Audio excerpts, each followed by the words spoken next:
In this video, we're going to focus on the property border bottom style property basically, and then we're going to give it a style design.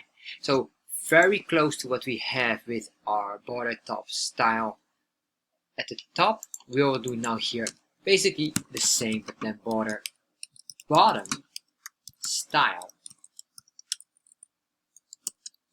And then here we can do, for example, dotted. And once we did that, we can save this and then refresh. You can see now we have a dotted style here at the very bottom. And while the upper side is a solid line. So with this, you can control the up and down and give it also different sides as well.